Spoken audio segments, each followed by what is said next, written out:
हरे कृष्ण।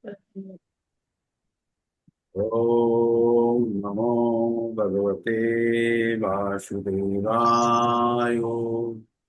ओम नमो भगवते वासुदेवाय। ओम नमो भगवते वासुदेवाय। ओम ज्ञानतिमिरान्धस्य ज्ञानाञ्जनाय शलाकया चक्षुरुन्मीलितेन तस्मै হরে কৃষ্ণা। তো সবাইকে আমার সশ্রদ্ধ প্রণাম। অনেক অনেক ধন্যবাদ আপনাদেরকে যে আপনারা কোনো কিছুর আকর্ষণে তো অবশ্যই আপনারা যুক্ত হন, আর এই আকর্ষণটা যদি আনন্দপ্রদায়ী হয় তাহলে কিন্তু অত্যন্ত ভালো। আর যদি আকর্ষণটা যদি আনন্দপ্রদায়ী না হয় তাহলে কিছুদিনের জন্য জোর করে হয়, তারপরে আমরা কিন্তু এতে আর পুনরায় আসক্ত হব না। আপনাদের আমি একদিন বলছিলাম না যে সময় সময় কিভাবে, সময়ের গতিটা কি? সময়ের গতি সকলের জন্য এক নয়। সময়ের গতি সকলের জন্য এক নয় এবং সময়ের গতি পাল্টায়। আমাদের সময়ের গতি পাল্টায়। একটা ছোট উদাহরণ দিয়ে বলি। একটা একটা বাচ্চা যখন একটা পরীক্ষা দিতে গেছে, কোনো বিশেষ পরীক্ষা, তখন পরীক্ষার হলে বসে 3 ঘন্টা তাকে লিখতে হবে, খুব জীবনের গুরুত্বপূর্ণ পরীক্ষা। আর খুব ভালো প্রিপারেশন নিয়ে গেছে, তার মানে সে একদম ওই 3 ঘন্টার পরীক্ষার একটা সেকেন্ডও বরবাদ করবে না। আর তার সঙ্গে তার গার্জেন গেছে, তার সঙ্গে তার গার্জেন গেছে। এবার গার্জেন গিয়ে বাইরে দাঁড়িয়ে অপেক্ষা করছে, আর ছেলে পরীক্ষা দিতে ঢুকেছে। তো ছেলের জন্য ওই 3 ঘন্টা কতখানি গুরুত্বপূর্ণ? ভীষণ গুরুত্বপূর্ণ। আর বাবা যতক্ষণ বাইরে, বা গার্জেন যে বাইরে বসে আছে, তার জন্য 3 ঘন্টা সময় পার করা ভীষণ কঠিন। তো ওই 3 ঘন্টা মনে হয় যে প্রচন্ড বড়, প্রচন্ড বড় সময়। আর যে ছাত্রটি, যে পরীক্ষার্থী যে সমস্ত প্রিপারেশন নিয়ে গেছে, তার কাছে 3 ঘন্টা কম। তাই তো? তো তেমনি আমাদের জীবনে আমরা যারা এই জীবনের মধ্যে ব্যস্ত হয়ে আছি, কারোর কাছে মনে হয় না জীবন দুঃসহ, সময় কাটছে না, মরে গেলে বেঁচে যায়, এরকম একটা প্রবণতা মনের মধ্যে থাকে। তো জীবন সম্বন্ধে বিতৃষ্ণা এসে গেছে, আর কিছু পাওয়া নেই, চাওয়া নেই আহ জীবন থেকে। কিন্তু এটা এটা যে আমাদের ভাবনা চিন্তা খুব ভুল। কারণ কোথায় যাবে তারপরে সে চিন্তা আছে? যে কেটে গেলে বেঁচে যায়, মরে গেলে বেঁচে যায়, মরে কোথায় গেলে কোথায় বাঁচবে? সে তো ফ্রাইং প্যান থেকে ঝাঁপিয়ে ওভেনে পড়া মতো। কেউ যদি ভাবছে যে আমার, যখন খাবার রান্না করে আমরা ফ্রাইং প্যানে যখন কিছু ভাজি, খুব গরম লাগে না তার? সে যদি ভাবে এখান থেকে ঝাঁপিয়ে আমি বাঁচবো, গিয়ে কোথায় পড়বে? ওভেনে পড়বে, মানে উনুনে পড়বে সরাসরি। তো ব্যাপারটা হচ্ছে তাই আমাদের জীবনের ক্ষেত্রে আমরা যদি ভাবি এই সংসার জীবনে এত কষ্ট, এখান থেকে আমি বেরিয়ে মুক্ত হতে চাই। তো মুক্ত হতে গেলে ফ্রাইং প্যান থেকে ওভেনে ঝাঁপ দিলে হবে না, ফ্রাইং প্যান থেকে আমাদের জলে ঝাঁপ দিতে হবে, বা যেখানে গেলে আমাদের প্রকৃত অর্থে মুক্তি পেতে পারে। আমাদের প্রত্যেকটা জীবনে আলাদা আলাদা কাজ আছে, প্রত্যেকটা জীবনে আলাদা আলাদা কাজ আছে। সেই কাজগুলিকে সিঁড়ি হিসাবে ধরবেন। একটা বাচ্চা 3 বছর থেকে শুরু করে মোটামুটি 20 বছর 21 বছর পর্যন্ত পড়াশোনা করে, মাস্টার্স বা তার একটু উপর পর্যন্ত যেতে গেলে অন্তত 18 বছর তো পর্যন্ত তো পড়া করতেই। 18 বছর মানে 3+18, 3+15, এই পড়াগুলো মিনিমাম করতে হয় গ্রাজুয়েশন বা মাস্টার্স করতে গেলে, ঠিক আছে? তো এই পড়াশোনা করতে গেলে কেমন ডেডিকেশন লাগে আপনাদের মনে আছে? কেমন ডেডিকেশন লাগে? মানে খাওয়া দাওয়া, বাবা মা পর্যন্ত বাড়ি ঘর ত্যাগ করে অন্য জায়গায় গিয়ে বাচ্চাদের স্কুলের পাশে শেল্টার নিয়ে সেখানে থেকে বাচ্চাকে পড়ায়, তাই তো? থেকে বাচ্চার কেরিয়ারটাই জীবনের সর্বস্ব হয়। কত বছর? একদম মোটামুটি 15 থেকে 18 বছর বয়স। এই 18 বছর, বছর বয়স না, 18 বছর, 15 থেকে 18 বছরের একটা গভীর পরিশ্রম লাগে, তবেই একটা বাচ্চা গিয়ে একটা আহ, নির্দিষ্ট জায়গায় প্রস্তুত হয়, যে একটা বাইরের জগতের সঙ্গে সে কিছু কাজ বা উপার্জন করতে পারবে, বা কোনো সরকারি কর্মচারী বা অফিসার বা যে কোনো একটা দায়িত্বপূর্ণ জায়গাতে যেতে পারবে। কত বছর লাগে তার পড়াশোনা? মোটামুটি 18 বছর, 15 থেকে 18 বছর পড়াশোনা লাগে। তবেই, তবে আজকের দিনে একটা বাচ্চা মাস্টার ডিগ্রি পাশ করে আসছে, তাকে আপনি জিজ্ঞেস করুন তো, একটা স্ট্যান্ডার্ড বাচ্চা, মানে খুব খারাপও নয় খুব ভালো নয়, যারা ভালো তাদেরকে ঊর্ধ্বে রাখুন, যারা মোটামুটি, তারা কোনো কিছু কাজ করতে বলুন, একটা দরখাস্ত লিখতে বলুন, 10 বার মাথা চুলকিয়ে পাগল হয়ে যাবে, তাই না? একটা সাধারণ মানে স্ট্যান্ডার্ড বাচ্চা, যারা মানে যারা অতিরিক্ত ভালো তাদের কথা বলছি না। তো এটা হচ্ছে আমাদের পড়াশোনা বা আমাদের স্ট্যান্ডার্ড। কতদিন পড়ে? 15 থেকে 18 বছর পড়ে। আমরা যদি ভাবি যে 6 মাস 1 বছর ভক্তি করে আমরা ভগবানকে পেয়ে যাব, তাহলে খুব কঠিন, তাই না? ভগবানকে প্রাপ্ত করা পৃথিবীতে যত ধরনের কাজ আছে আমাদের পৃথিবীতে, মানে ভারতের জন্য সব থেকে কঠিন পরীক্ষা কি? আমাদের আইএএস আইপিএস বা ইউপিএসসি পরীক্ষাটা, হ্যাঁ, যেটাকে আমরা সব থেকে কঠিন পরীক্ষা বলি। মানে এইখানে সব থেকে প্রকৃত অর্থে যারা বুদ্ধিমান তারাই কিন্তু ফিল্টার হয়, ঠিক? এখানে কোনো ইম্পিউরিটি নেই, এই জায়গাটা প্রচন্ড কঠিন। এবং যারা পার করে তারা তারা মনে করবেন যে তারা প্রত্যেকে প্রত্যেকে মেধাবী, তাদের মেধা নিয়ে কোনো রকমের কম্প্রোমাইজ হবে না, ঠিক?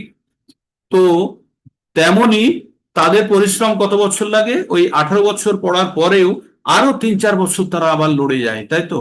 18 আর 3 21 বছর, 21 বছরের কঠিন পরিশ্রমের পরে তারা গিয়ে কেউ করতে পারে আর কেউ করতে পারে না। যারা অত্যন্ত অত্যন্ত মেধাবী তারাই পার করতে পারে। তো এই পরীক্ষাটি ভারতের মধ্যে মানে আমাদের দেশের মধ্যে সব থেকে কঠিন পরীক্ষা এবং সব থেকে মেধা সম্পন্ন ব্যক্তিরা এটাকে পারে। এবার এই এই এই যে পরীক্ষায় উত্তীর্ণ হলো, যারা উত্তীর্ণ হয়, যারা সাফল্য লাভ করে, তাদের ভাবনা চিন্তা কি? তারা ভাবে যে আমরা একটা কঠিন পরীক্ষা দিয়ে উত্তীর্ণ হয়েছি, তাদের মধ্যে একটা ফিলিংস থাকে যে ইয়েস, আই হ্যাভ ডান ইট। এত পরিশ্রমের পরেও যেটা করে সেটাও ক্ষণিকের, সেটাও 58 বছর বা 60 বছর বয়স পর্যন্ত ওই চাকরিটা করতে পারবে। চাকরি মানে এটা একটা সেবা, তার জন্য যোগ্যতা কত বছর পর্যন্ত থাকলো? একটা ছেলে যদি 24 বছর থেকে যদি পাশ করে, সে এই এই কাজটি আরো 26 বছর করতে পারবে, বা না আরো 36 বছর করতে পারবে, মানে 60 বছর পর্যন্ত যদি সরকারি নিয়ম হয়। আমি জানি না ও কত বছরে রিটায়ার করে, সম্ভবত 60 বছরেই করে। 60 বছরে তার পরবর্তীতে হলে হয়তো কনসালটেন্সি বা কোনো কাউকে হেল্প করবে, বাট অ্যাক্টিভ সার্ভিস লাইফ। তারপরে তারপরে কি হবে? তার 10 বছর পরে আমাদের দেশে যারা 70 ঊর্ধ্ব আইএস আইপিএস বা আইএফএস আছে তারা কি করে? যারা 70 75 ঊর্ধ্ব আছে তারা কি করে? 80 ঊর্ধ্ব যারা আছে আইএস আইপিএস আইএফএস যারা আছে, যারা সর্বোচ্চ প্রকারের ব্রেন, তারা কি করে এখন? তাদেরকেও একদিন মরতে হয়। তো তাদেরকেও প্রত্যেকটা জীবনে আমাদের আলাদা আলাদা সিঁড়ি আছে। যেমন ছোটবেলা থেকে আমরা স্কুলে যাওয়া পর্যন্ত, তারপরে জবের পরে বিয়ে, সন্তান, তাকে বড় করা, তারপরে রিটায়ারমেন্ট, তারপরে তারপরে কি তারপরে কি আরাম করে শুধু গল্ফ ক্লাবে গিয়ে খেলে নিলাম, একটু হয়ে গেল? না, জীবনের মনুষ্য জীবনের প্রত্যেকটা স্টেজে আলাদা আলাদা কাজ আছে। তো এই ভক্তি জিনিসটা আমাদের শুরু হয়ে যাওয়া উচিত, মানে ছোটবেলা থেকেই শুরু হওয়া উচিত। আভাসটা থাকুক, সে জীবনে যত কিছু কাজ করছে কিন্তু তার মাথার মধ্যে যেন থাকুক ভগবানের নিয়ন্ত্রণে সবকিছু হয়, আমি তার জন্য চেষ্টা করব। তাহলে কিন্তু ডিপ্রেশনটা কম হয়ে যাবে। এই যে আইআইটি বা মেডিকেল কলেজে অনেক ছাত্ররা সুসাইড করে, কেন? এক্সপেকটেশনের জন্য। আপনাদের একটা গল্প বলেছি, আহ আহ গৌরাঙ্গ দাস প্রভু বলছিলেন, মানে ওই তিনি মাদ্রাসা আইটির ছাত্র। তো তিনি বলছিলেন, এই যে বোম্বে আইটির ছাত্র তিনি, সুন্দর পিচাইয়ের ব্যাচেরই। তো তিনি বলছিলেন যে পরীক্ষার রেজাল্ট বেরিয়েছে, সেমিস্টার রেজাল্ট বেরিয়েছে, কিছু ছেলে বাইক নিয়ে খুব আনন্দে ঘুরে বেড়াচ্ছে। তখন বলছে যে কিরে এত আনন্দ কিসের? পাশ করে গেছি। কত পেলি? ও পাশ করে গেছি, 60% পেয়ে গেছি। আর তারপরে দেখছে যে হোস্টেলে হইচই হচ্ছে, বলছে কি? বলছে একটা ছেলে সুসাইড অ্যাটেম্প্ট মেরে দিয়েছে। কে? খুব। তারপরে বাকি বিশদ যখন খবর নেওয়া গেল, সে ছেলেটি কত স্কোর করেছে? 98। আউট অফ 100 98 স্কোর করে সুসাইড অ্যাটেম্প্ট মেরে দিয়েছে। কারণ যে ও প্রতিবার ফার্স্ট হয়, আর একজন এবার 99 পেয়ে ও 1 নম্বরের জন্য ও সেকেন্ড পজিশনে এসে গেছে, মানে ওই ওই সাবজেক্ট একটা সাবজেক্টে, সেজন্য সুসাইড করতে গেছে। তো দিস ইজ দ্য এক্সপেকটেশন। এটা হচ্ছে আমাদের এক্সপেকটেশন। তার মানে আমাদের এক্সপেকটেশনের কারণ কি? আমার অত্যাধিক অত্যধিক নিজের পুরে কনফিডেন্স, আর অত্যধিক আমাদের চাহিদা। তো বলছে এটা এটা কি আমাদের কি মানসিক স্তরে আমরা আছি? তো আমাদের এই যে আমরা স্ট্রেস হ্যান্ডেল করতে পারি না, আমরা যে যখন আমাদের সিচুয়েশন আসে, যখন আমরা আমরা ভাবি যে আমাদের এখন চেঞ্জ করা উচিত, আমাদের এই যে মানসিকতা, আমাদের যে পরিবর্তনটা আসে, সেটি আমাদেরকে আহ খুব সুন্দরভাবে হ্যান্ডেল করা উচিত। এই যে একজন আমাদের আহ, মাতাজি বলছিলেন, আমাদের দীপ্তি ঘোষ মাতাজি বলছিলেন, একটা বাচ্চা পরীক্ষায় ভালো স্কোর করতে পারেনি, তার জন্য কি এই অন্তিম ডিসিশন নেবে? এগুলোর কারণ কি? এগুলোর কারণ হচ্ছে আমাদের স্ট্রেস হ্যান্ডেল করতে পারি না। ছোটবেলা থেকে আমাদের প্রকৃত শিক্ষা হয়নি, আমরা মেশিনের মতো শিখে গেছি, এই করতে হবে, এই পেলে এই পেলে। কিন্তু যদি আমরা 47 নম্বর শ্লোকাটা পড়ে ফেলি 2 নম্বর অধ্যায়ে, যে কর্মে আমার অধিকার আছে, ফলে আমার অধিকার নেই, আপনার স্ট্রেস অর্ধেক দূর হয়ে যাবে। যে ভাববো যে আমি ছাড়াও আর কেউ নিয়ন্ত্রণ আছে, সে বিষয়টি কন্ট্রোল করছে, তখনই কিন্তু আমাদের স্ট্রেস কম হয়ে যাবে। তাই আমাদের প্রত্যেকটা মুহূর্তেই শুধু আমি আমি পারবো আর আমি এটা করবই, এটা না করতে পারলে আমার জীবনে কোনো মূল্য নেই, তাহলে এগুলো সব ভুল ধারণার অন্তর্গত, তাই না? তো এইভাবে তাই আমাদেরকে জীবনে আমরা, আপনারা যারা এখানে কানেক্টেড আছেন, তারা এমন একটা জিনিসের জন্য সংগ্রাম করছেন যেটির কোনো তুলনা নেই। এটি আমাদের ভারতের সব থেকে কঠিন পরীক্ষা, তার থেকেও কঠিন পরীক্ষা এটা। সেই পরীক্ষায় তো আপনারা ভিজিবল কাউকে দেখতে পান, তাই না? যে ছেলেটি অ্যাসপায়ারিং, যে আইএস আইপিএস এর জন্য অ্যাসপায়ারিং, সে যার কাছে ট্রেনিং নিয়েছে বা কোচিং নিয়েছে, সে আইএস আইপিএস থেকেছে আগে, তাই তো? সে ট্রেনিংটা দিচ্ছে। কিন্তু আপনাদের ভক্তির পথে যে ট্রেনিং দিচ্ছে, সে নিজেও পাশ করেনি। তার মানে একটা ছেলে যে কোনোদিন নিজে আইএস পাশ করেনি, সে যদি আরেকজনকে আইএস এর পরীক্ষার জন্য প্রিপারেশন করায়, তাহলে কি সে পাশ করার সম্ভাবনা কত? খুব কম তো। তো আমরা যারা ভক্তি জীবনে আছি, যারা আমরা ভক্তির জন্য সংগ্রাম করছি, আমরা কেউই পার করা, আর যদি কাউকে, যে কেউ পার করেছে তাকে আর দেখতে পাচ্ছি না, তাই তো? তার মানে আমরা এই ভক্তির পথে যারা চরম সিদ্ধি লাভ করে গেছে, তাদেরকে আর খুঁজে পাচ্ছি না। আর যারা পেয়ে গেছে, তারা এসে আমাদেরকে হয়তো অন্যভাবে খবর দিচ্ছে, তার খবরটা আমরা বিশ্বাস করছি না, তাই? তো তাহলে আমাদের আমাদের কিছুটা হলেও আমাদের ভবিষ্যতের দিকে একটু চোখ রেখে, যে এটা সম্ভব হয়। আর এটি সর্বোচ্চ শ্রেণীর ব্যক্তি বলেছেন কে? তিনি ভগবান।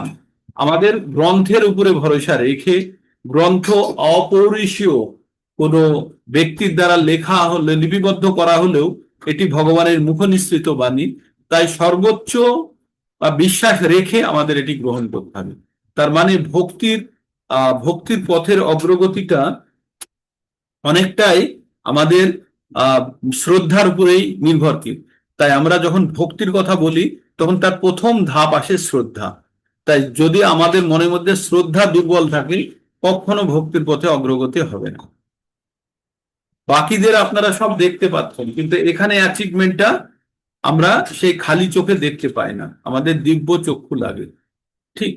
তো আমাদের তাহলে কিসের উপরে বিশ্বাস করতে হয়? আমাদের উপরে, আমাদের জেলারের উপরে বিশ্বাস করতে হয়, যে জেলারের কাছে গেলে আমাদের জেলার আমাদের জেল থেকে মুক্তি করবে। আর জেলার হচ্ছে কে? আমাদের আচার্যগণ, যিনি আমাদের মুক্ত করার জন্য জেলের মধ্যে মুক্তভাবে ঘোরেন। তারা তারা জেলের কয়েদি নয়, তারা জেলের জেলের মধ্যে যারা আছে তাদের শুভাকাঙ্ক্ষী। তারা কি? আমাদের গুরুদেব গণ। তারা ভৌতিক জগৎ এবং আধ্যাত্মিক জগৎ তারা দুটোই জানেন। তাই তারা আমাদেরকে রাস্তা দেখান, আর তাদেরই গ্রন্থসমূহ, পুস্তক সমূহ পড়ে আমরা কিছুটা জ্ঞান অর্জন করে আমরা অগ্রগতি করি। এতক্ষণ কেন বললাম আপনাদের এই কথাগুলো? এই জন্যই বললাম যে কখনো কখনো আমাদের মনের মধ্যে সন্দেহ উৎপন্ন হয়, যে আমরা সকাল থেকে সন্ধ্যেবেলা পর্যন্ত লেগে যে কাজটা করছি, এটা ফল দেবে তো?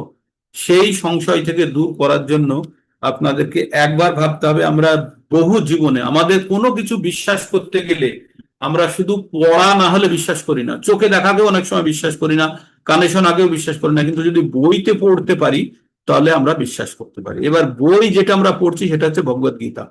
আর ভগবদ গীতা একদম ভগবানের মুখ নিঃসৃত। এই এই শর্তে, এটিকে একদম প্রত্যেকটা ওয়ার্ড সত্য, এই শর্তে আমরা একটা জীবন আমরা দিতে চাই। আমরা কি করতে চাই? একটা জীবন দিতে চাই। আর একটা জীবনই যথেষ্ট এই ভবসাগর থেকে পার হওয়ার জন্য। একটা জীবন, একটা জীবন, যে আমরা এই বইটিতে যা যা লেখা আছে আমরা তাই তাই বিশ্বাস করব। আর যদি এবার না হলো, পরবর্তীতে আর দেখবো না, যা যা হবে হবে। তো এই ভগবদ গীতা এত এত মানে সত্য এবং প্রত্যেকটা শব্দ সত্য। তো আমরা যখন এটিকে আমরা সত্য মানে আমরা সত্য অতি সত্যভাবে যখন আমরা গ্রহণ করে নেব, তখন কিন্তু এগুলি আমাদের মনের মধ্যে বসতে থাকবে। কিন্তু যে মুহূর্তে আমাদের মনের মধ্যে দ্বিধা আসবে, তখনই কিন্তু আমরা এটির থেকে দূরে সরে যেতে থাকবো।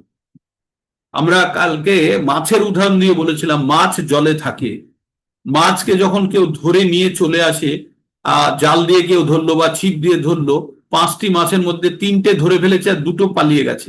ওই 2টো গিয়ে কি আলোচনা করবে? যে ওই 3টে মাছকে ধরে নিয়ে গেল, নিয়ে গিয়ে ওদের আর একটা পুকুরে দেবে, ওদের ভালো খাবার টাবার দেবে, ওদের অ্যাকোয়ারিয়ামে রাখবে, এরকম ইমাজিনেশন, কোনো আইডিয়া নেই কোথায় নিয়ে যাবে। আর আর আরেকজন বলবে না, ও খেয়ে ফেলবে, মেরে ফেলবে, ওরা ভালো লোক নয়, মিথ্যে আভাস দিয়ে এদেরকে ধরে নিয়ে গেছে, তাই তো? তো যারা চলে আসলো, এবার মাছগুলো বুঝতে পারলো যে তাদেরকে কেটে হত্যা করা হলো। যখন সে বুঝতে পারলো, সে আর জলে যে মাছগুলো আছে তাদেরকে আর খবর দিতে পারলো না, দিতে পারলো না। তো তেমনি আমাদের এই জড় জগৎ থেকে যারা যারা বিভিন্ন রকমের কাজ করে বিভিন্ন দিকে চলে যায়, কেউ কষ্ট পায়, কেউ ভগবত ধামে যায়, কেউ পিতৃলোকে যায়, কেউ দেবতাদের লোকে যায়, স্বর্গলোকে যায়, যারা যায় তারা আর আমাদেরকে খবর দিতে পারে না। তারা আমাদেরকে আর খবর দিতে পারে না। যেমন ধরা মাছটা আর জলের মাছকে খবর দিতে পারে না, তেমনি কিন্তু কোনো কোনো মাছ আবার ডাঙায় এসে কখনো কখনো ঝাঁপিয়ে পালিয়ে যায় না। তাদের কিছু অনুভূতি থাকে, তারা কিন্তু গিয়ে অন্যদেরকে এই কমিউনিকেশনটা দিতে পারে। তো আমাদের কাছে যে কমিউনিকেশন এসেছে পারমার্থিক জগৎ সম্বন্ধে, সেটি পুস্তকে লিপিবদ্ধ করা আছে কার দ্বারা? পারমার্থিক জগতের যিনি অধীশ্বর, তার কাছ থেকে এসেছে। তাই সেটিকে সত্য গ্রহণ করে আমাদের ভগবদ গীতা পঠন করা উচিত। তাই ভগবদ গীতা সম্বন্ধে যতক্ষণ না পর্যন্ত আমরা একদম দৃঢ় নিশ্চয় হব যে এর মধ্যে প্রতিটি অক্ষর শব্দ না, প্রতিটি অক্ষর সত্য, ততক্ষণ পর্যন্ত ভগবদ গীতার জ্ঞানকে আমরা নিজের মধ্যে সমাহিত করতে পারব। আমরা ভগবদ গীতা থেকে 5টি বিষয় সম্বন্ধে জানতে পারি: ঈশ্বর জীব, সময়, প্রকৃতি এবং কর্ম। যখন জীব কারা? আমরা যারা আত্মা। আর বাকিরাও জীব, মানুষ ছাড়াও গাছপালা পশু পাখি সবাই জীব। তো এই জীবের মধ্যে সব থেকে শ্রেষ্ঠ জীব হচ্ছে মনুষ্য। আর এই মনুষ্যের উপরের যে জীবগুলো আছে তারা হচ্ছে কিন্তু দেবতা শ্রেণীর। হ্যাঁ, মনুষ্যের উপরে যারা আছে দেবতা বা অন্যান্য লোকে যারা আছে, তারাও মনুষ্য ক্যাটাগরির, কিন্তু তারা মানুষের থেকে উন্নত। যেমন আপনাদের উদাহরণ দিয়ে বলেছিলাম যে একটা বাস স্ট্যান্ডে, আমাদের কলকাতার মধ্যে অনেক জায়গায় দেখতে পাই, বাস স্ট্যান্ডের কাছে ভিখিরি টিকিরি শেল্টার নিয়ে বসে থাকে, তাই তো? তার পাশেই একটা হাই রাইজ বিল্ডিং আছে, 5 তলা থেকে 10 তলা একটা বিল্ডিং আছে। সেখানে এই বিল্ডিং এর মধ্যে অনেক লোক আছে যারা আরামসে রাত্রে ঘুমোচ্ছে, খাটে শুয়ে সব ফেসিলিটিস আছে। আর আরেকজন তার থেকে 100 মিটারের মধ্যেই সে একটা বাস স্ট্যান্ডের মধ্যে দাঁড়িয়ে, সে কষ্টের দাঁড়িয়ে না, সে বাস স্ট্যান্ডের ওখানে শেল্টার নিয়ে আছে, না তার টয়লেট আছে, না তার শীতে, না বৃষ্টি হলে তার রক্ষা করার জায়গা আছে, কোনো রকমে সে বাঁচছে। তো তার কাছে জীবনটা কি নরকের মতো। আর তার সাপেক্ষে যে ওই হাই রাইজ বিল্ডিং এ বা কোনো জায়গাতে আছে, তার সাপেক্ষে যারা রয়েছে তারা এই ভিখিরির রেসপেক্টে তারা স্বর্গে রয়েছে, ঠিক আছে? তো দুজনেই কিন্তু ওই সেম দু হাত পা দ্বারা মানুষের মতো। তো আমরা আমাদের অবস্থান ওই ভিখিরির মতো। আর যারা যারা উচ্চ লোকে আছে, যারা উচ্চ লোক ভোগ করছে, তাদের অবস্থা ওই হাই রাইজ বিল্ডিং এ থাকা বাবুদের মতো। ঠিক মোটামুটি এরকমটা ভেবে নিতে পারেন যে আমরা এখানে যেরকম কষ্টে আছি তার সাপেক্ষে যেমন ভিখিরির সাপেক্ষে হাই রাইজ বিল্ডিং এ থাকা ব্যক্তির সুখ স্বাচ্ছন্দ্য, তেমনি আমাদের রেসপেক্টে দেব দেবতাদের সুখ ছন্দটা ওই অবস্থায় আছে। কিন্তু দুজনেই কিন্তু কষ্টের মধ্যে আছে। আমরা আমাদের রেসপেক্টে মনে হয় তারা বুঝি খুব আনন্দে আছে, ভিখিরির রেসপেক্টে মনে হয় হাই রাইজ বিল্ডিং এ বুঝি ওই দূরে উঁচুতে টিভি চলছে, গান শুনছে, বাবুরা খুব আনন্দে আছে। বাবুরাও কষ্টে আছে, আবার ভিখিরিও কষ্টে আছে। তো আমরাও কষ্টের মধ্যে আছি, দেব দেবতারাও কষ্টের মধ্যে আছে, তবে আমাদের কষ্ট একটু বেশি, ওদের কষ্ট একটু কম। তো প্রত্যেকটা মানুষ যারা এই জগৎ থেকে দেব দেবতা পর্যন্ত হয়ে গেছে, অব্রহ্ম ভুবনল্লোকা পুনরাবর্তনে অর্জুনা মাম উপেক্ষিত কোনতেও পুনর্জন্ম না বিদ্যতে। তো এই জড় জগতে মানুষ ছাড়াও আরো আরো 84 লক্ষ প্রজাতির প্রাণী আছে, মানে টোটাল 80 + 4 lakhs প্রজাতির মানুষ। আর আর এনাদার 80 লাখ প্রজাতির অন্যান্য জীব। তো এই 4 লাখ প্রজাতি নিয়ে কথা বলছি। 4 লাখ কিভাবে তৈরি হলো, 4 লাখ কিভাবে মানুষের প্রজাতি তৈরি হলো, এটি নির্ভর করছে গুণের উপরে। 100% শতগুণ, সে এক ধরনের মানুষ। 0 তম, 0 রজ, সে এক ধরনের। 99% শতগুণ, 1% রজ, 0 তম, সে আর এক ধরনের। তো এইরকম ভাবে ভাগ করতে করতে 50% শত, 20% রজ, 30% তম। তো এইভাবে যখন আমরা ভাগ করতে করতে করতে যাব, তো মোটামুটি 4 লাখ প্রজাতির মনুষ্য পাওয়া যায়। তো আমরা 4 লাখ প্রজাতির মনুষ্যের, এইবার এই প্রজাতির গুলোর মধ্যে থেকে ভগবান 4টে বর্ণে ভাগ করে দিয়েছিল। কি বর্ণ? ব্রাহ্মণ, ক্ষত্রিয়, বৈশ্য, শূদ্র সংসারকে ভাগ করেছিল কিসের ভিত্তিতে? বুদ্ধি, গুণ আর কর্মের। গুণটা কোথায় থেকে উৎপন্ন হলো? এই প্রকৃতি থেকে। তার মানে 100% যদি কারো শতগুণ থাকে, সে চোখ বন্ধ করে কি শ্রেণীতে হবে? কি শ্রেণীতে হবে? 100% যদি কারো গুণ শতগুণ থাকে, তাহলে চোখ বন্ধ করে ভগবানের ভাষায় সে ব্রাহ্মণ শ্রেণী 100%। তো এইভাবে কমতে কমতে কমতে কমতে কমতে কমতে কমতে কমতে গিয়ে আর যে উচ্চ কুল বা উচ্চ শ্রেণী যেটা ভগবান বানিয়েছে সেটা হচ্ছে ব্রাহ্মণ, আর নিম্ন যেটা বানিয়েছে সেটা হচ্ছে শূদ্র। তো এই যে 100 থেকে 0 পর্যন্ত এই যে অসিলেশন বা ট্রানজিশন, সেটি পর্যন্ত আমাদের বুদ্ধির উপরে নির্ভর করে এবং কর্মের উপরে। যে যেমন কর্ম করে, গুণ এবং কর্মের উপরে ভিত্তি করে ভগবান সংসারকে 4টে ভাগে ভাগ করেছেন। তো তার মানে আমরা আমাদের গুণ কিন্তু পরিবর্তিত করতে পারি। আমাদের গুণের পরিবর্তনটা কিভাবে হয়? প্রকৃতিকে আমরা যেভাবে দহন করি সেইভাবে, আর যেভাবে আমরা সঙ্গ করি, এই দুটো জিনিসের উপরে আমাদের গুণ নির্ভর করে। কত ধরনের গুণ হয়? 3 ধরনের, শত, রজ আর তম। এর মধ্যে সব থেকে বিপজ্জনক গুণ কোনটি? এর মধ্যে সব থেকে বিপজ্জনক হচ্ছে রজগুণ। আর এই রজগুণের প্রভাবেই আমাদের মধ্যে যে ভালো জিনিসগুলো আছে সেগুলো খারাপ জিনিসে পরিণত হয়ে যায়। যেমন আমাদের মধ্যে প্রেম আছে ভগবানের থেকে পাওয়া, সেই প্রেমটি কামে পরিণত হয়ে যায় যখন রজগুণের প্রভাবে আসে। তাই আমাদের গুণ সবসময় আমাদের শতগুণে যাওয়ার চেষ্টা করা উচিত। শতগুণে গেলে তবে আমরা তার ঊর্ধ্বে গুণাতীত যেতে পারি। কিন্তু কেউ যদি ভগবান চেতনায় বা ভগবান ভক্তিতে যদি কেউ চলে আসে, সে তমগুণ থেকেও সে সরাসরি গুণাতীত অবস্থায় যেতে পারে। একদিন আমাকে অভয় মাতাজি জিজ্ঞেস করছিলেন, আমরা কি গুণাতীত অবস্থায় যেতে পারবো? ও কেন পারবেন না? প্রত্যেকে যেতে পারবেন, প্রত্যেকের দ্বারা যাওয়া সম্ভব। সে যে অবস্থাতে যেখানেই থাক। ভগবান 9 নম্বর অধ্যায়ের 30 নম্বর শ্লোকে বলেছেন, অতি চেত সুদূরাচার ভজতে মাম অনন্য ভাব সাধুর এব সমন্তব্য সম্মুখ ব্যবসিতে হিস। ভগবান বললেন অত্যন্ত দুরাচারী ব্যক্তি, অত্যন্ত দুরাচারী, যার ব্যাকগ্রাউন্ড যতই খারাপ, ওই যে আপনাদের পাড়াতে ভুট্টো আছে না, ভুট্টোর মতো ব্যক্তিও যদি ভগবান চেতনায় চলে আসে, ভগবান ভক্তিতে যদি চলে আসে, আর সব সময় যদি ভগবানের ভজনা করে, তাকেও সাধু বলে জানতে হবে। কি বলে জানতে হবে? সাধু বলে। ভগবান বলছে সম্যক ব্যবসিতে ঈশ, সাধুরে সমন্তব্য, তাকে সাধু রূপে। আর তারপরে সেই ব্যক্তির কি হবে?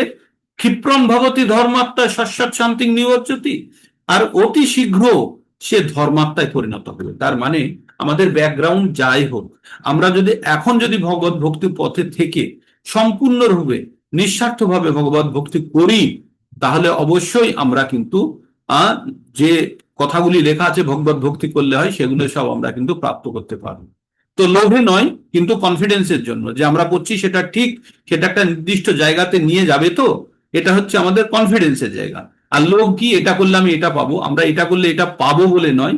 আমরা ভগবত ভক্তি শাস্ত্রে বলা আছে, আমরা চেষ্টা করছি এই ভক্তির ফল যেটা লেখা আছে সেটা আমার দিকে আসুক না আসুক, আমি আমার দিক থেকে চেষ্টা করছি, এইভাবে আমরা কিন্তু এগোচ্ছি। তো চিন্তার কিছু নেই, সবাই আপনারা গুণাতীত অবস্থায় যেতে পারবেন। আপনারা যে এই যে সকাল সকাল এত উৎসাহের সঙ্গে থাকেন, তার বিশেষ কোনো আকর্ষণ আছে, যেটি সম্পূর্ণভাবে ভগবানের দেওয়া, আর যেটার কারণেই আপনারা যুক্ত হন বা যুক্ত হতে চান। ভগবান বলছে হাজার হাজার মানুষের মধ্যে কারো একজনের ভক্তি করার ইচ্ছা হবে, আর এই রকম হাজার হাজার ভক্তি করার যাদের ইচ্ছা হয়েছে, তাদের মধ্যে থেকে বাছাই করা কেউ ভগবানকে তত্ত্বগত ভাবে জানবে। আর একবার ভগবানকে তত্ত্বগত ভাবে জেনে গেলে তাকে আর পুনরায় জন্মগ্রহণ করতে হবে না। আমরা 4 নম্বর অধ্যায়ের পুরো জ্ঞান যোগের মধ্যে আমরা যে জ্ঞানের কথাগুলো ছিল, এগুলোই মোটামুটি একটু আপনাদেরকে বললাম। তার মধ্যে কি আছে? আমরা 3 ধরনের কর্মের কথা শুনেছি, অকর্ম, বিকর্ম আর সকাম কর্ম। এই সকাম কর্ম হচ্ছে যেটা পুণ্য অর্জন করে, আর বিকর্ম যেটা পাপ অর্জন করায়, আর অকর্ম হচ্ছে পাপ বা পুণ্য অর্জন করায় না। কেন তাহলে? আমরা পুণ্য করা তো ভালো, আমরা সবাই ভাবি না। পুণ্য মানে হচ্ছে কাউকে টাকা ধার দেওয়া, আর পাপ করা মানে হচ্ছে কারোর থেকে টাকা ধার নেওয়া।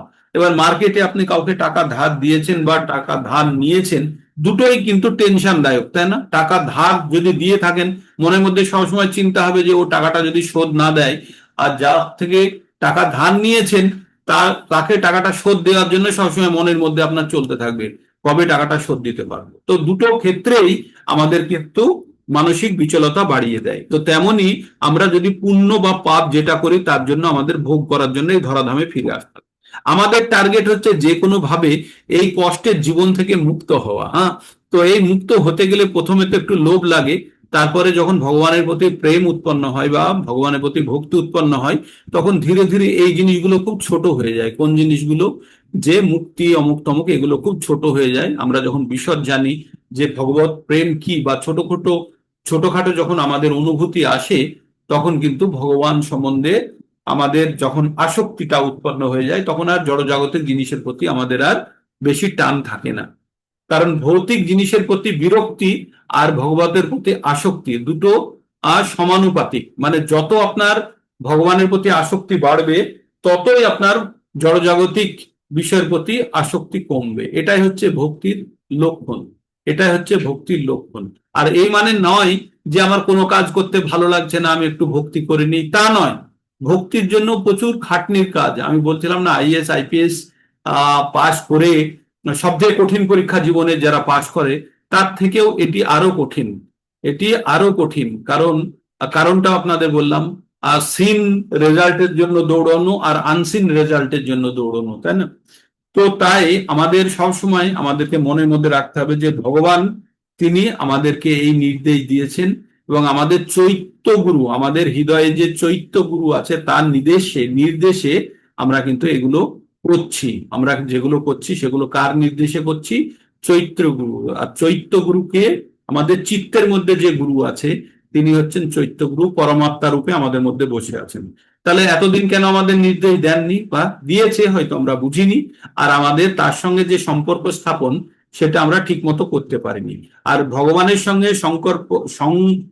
সংযোগ স্থাপন করাটাই, সম্পর্ক স্থাপন করাটাই হচ্ছে ভক্তি বা যোগ। যার দ্বারা আমরা পরমাত্মার সঙ্গে আত্মা যোগ হতে পারে, সেটাকেই বলে যৌগিক প্রক্রিয়া বা যোগ।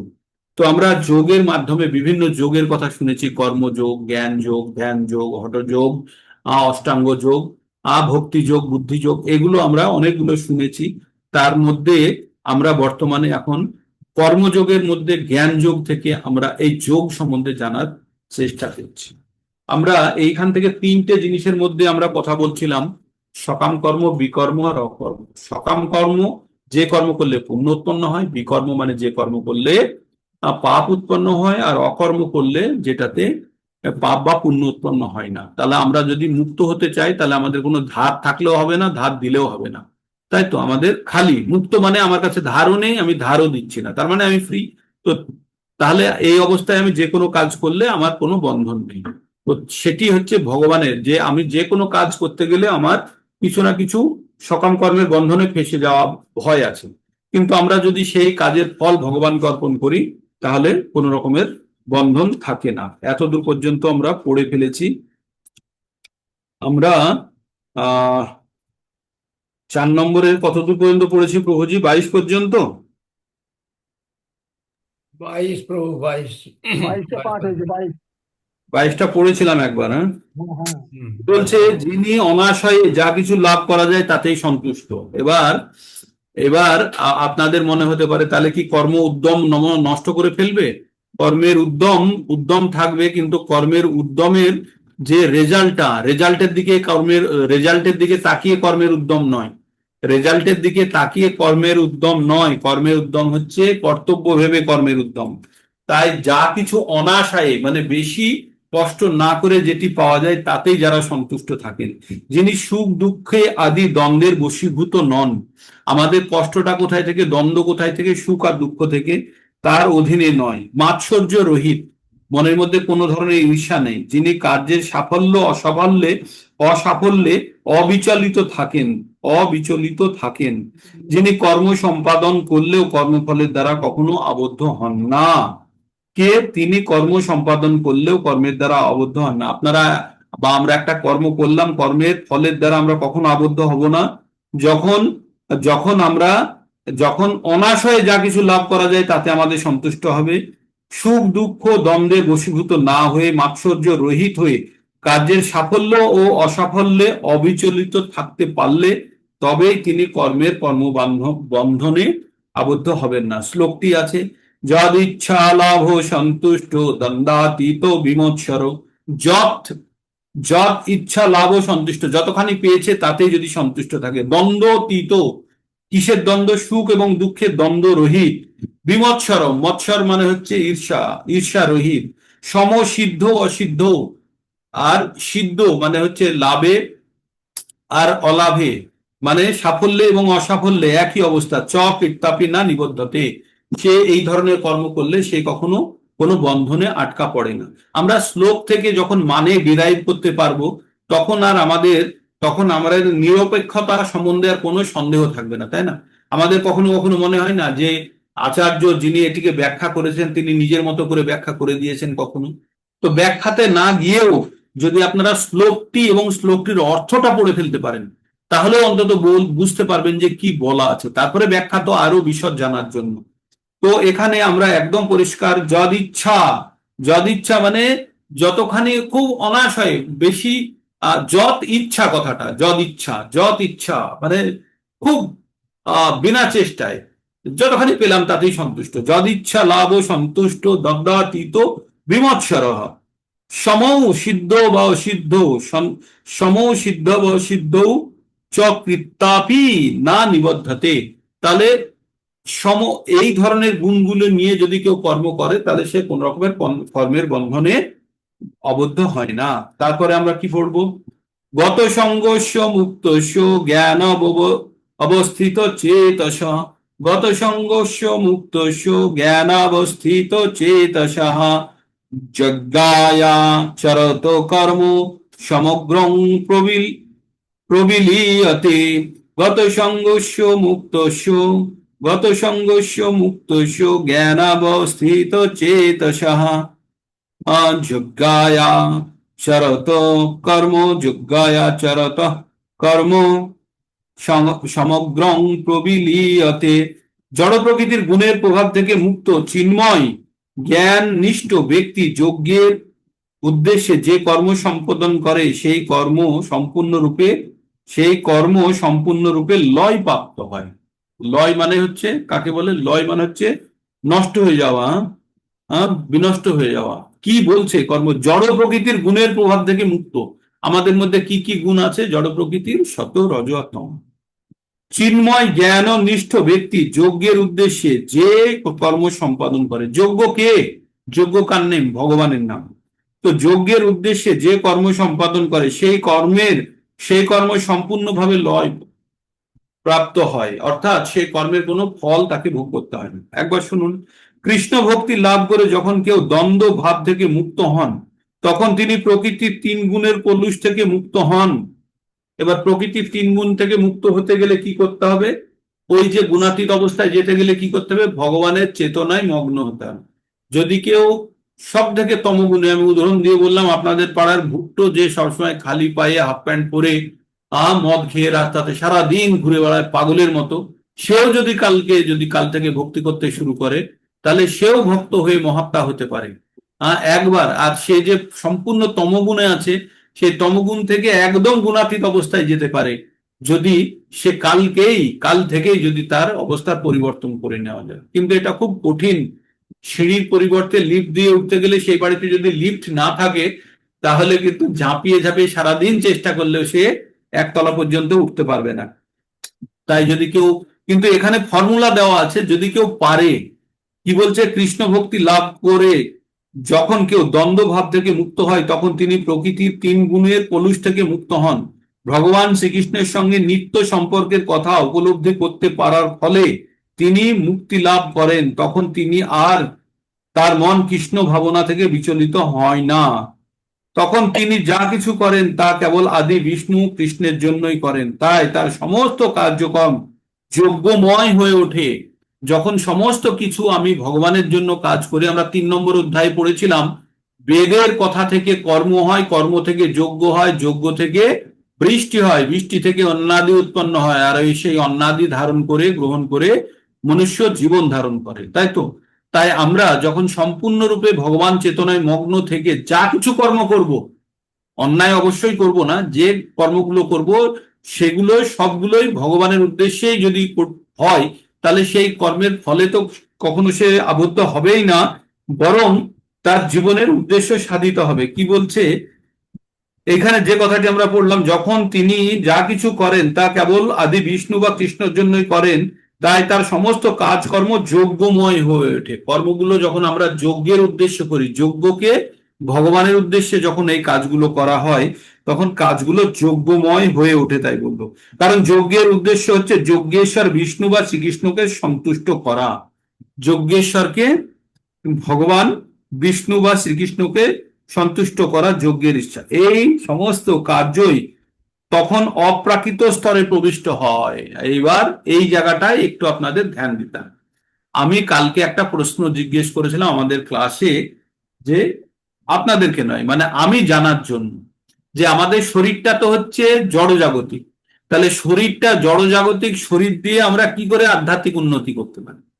আমাদের শরীরটা তো হচ্ছে জড়জাগতিক, আমরা জড়জাগতিক শরীর দিয়ে আধ্যাত্মিক উন্নতি কিভাবে করব? কিভাবে? আধ্যাত্মিক স্পিরিচুয়াল জিনিসটা তো সম্পূর্ণ আত্মার ব্যাপার, ভক্তি ভিতর থেকে আসছে। তাহলে এই জড় শরীর দিয়ে আমি যদি যে কোনো কাজ করলে জড়জাগতিক ফল দেয়, যেমন আমাদের পড়াশোনা, ব্যাংক অ্যাকাউন্ট, তারপরে আমাদের সম্পর্ক, রিলেশন বাড়িতে, সবগুলো জড়জাগতিক শরীর দিয়ে। তাহলে এই জড়জাগতিক শরীর দিয়ে আমি আধ্যাত্মিক সাধনা কিভাবে করব? তো তার উত্তরটা হচ্ছে এমন, যে আমরা যখন একটা দেশলাই কাঠি দিয়ে একটা লোহার রডকে আগুন লাগিয়ে সেই আগুন অন্য কোথাও লাগাতে পারবো? একটা দেশলাইয়ের কাঠিকে দিয়ে আগুন জ্বালিয়ে, সেই আগুন দিয়ে একটা লোহার রডকে আগুন জ্বালিয়ে সেই দিয়ে খড়ের গাদায় আগুন দিতে পারবো? পারবো না। কিন্তু ওই লোহার রডটিকে যদি যদি এর উনুনের মধ্যে ঢুকিয়ে দিই, কিসের?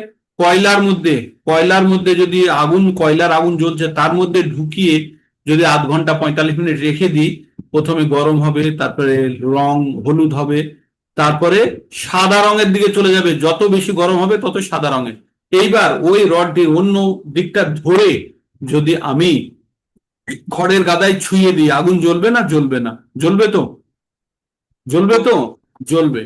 কারণ সেই রডটি এখন আগুন না সেটা লোহার রড? বলুন এবার, সেটা আগুন না লোহার রড? এখন গরম অবস্থায় সেটা আগুন না লোহার রড? লোহার রড। লোহার রড।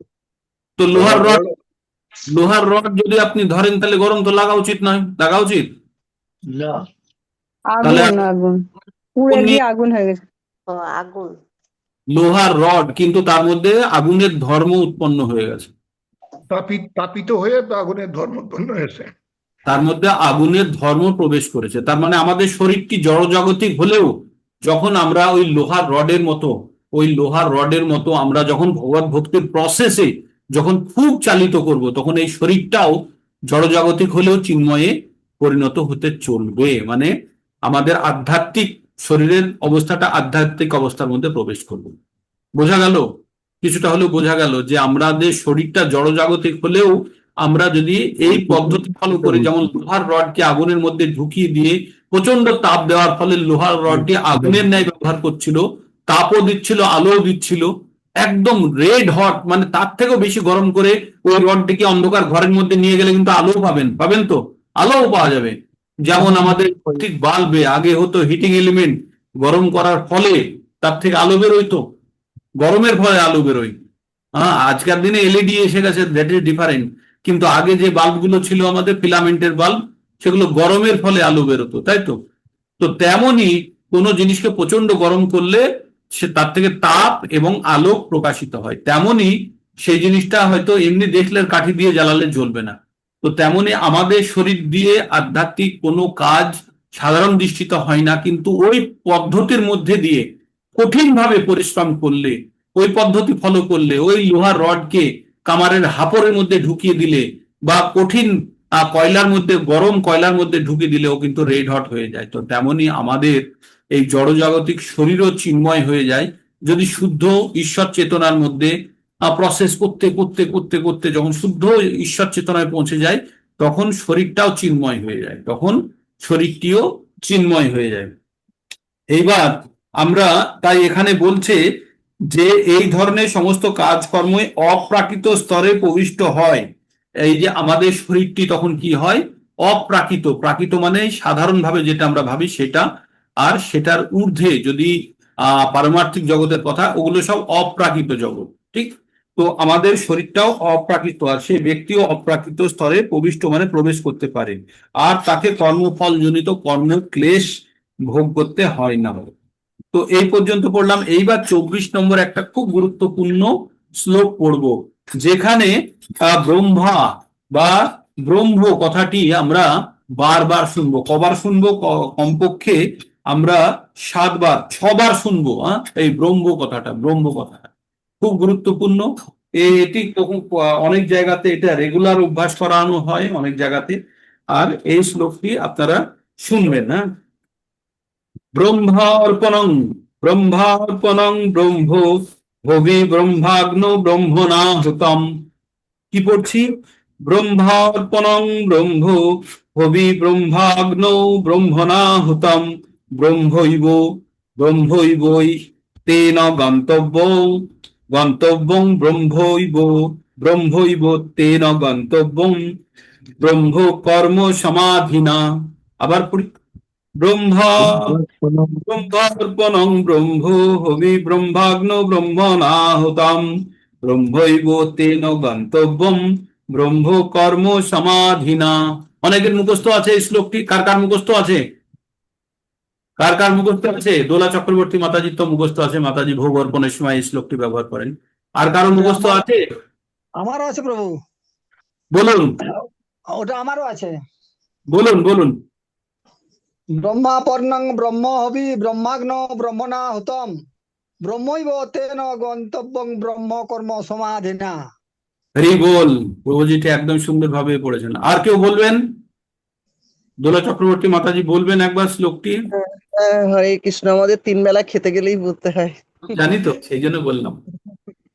ব্রহ্মার্পণ ব্রহ্মাণ্ড ব্রহ্মার্পণ, এই বলতে গেলেই ব্রহ্মার্পণ ব্রহ্মা গোলমাল হয়ে যাচ্ছে বারবার।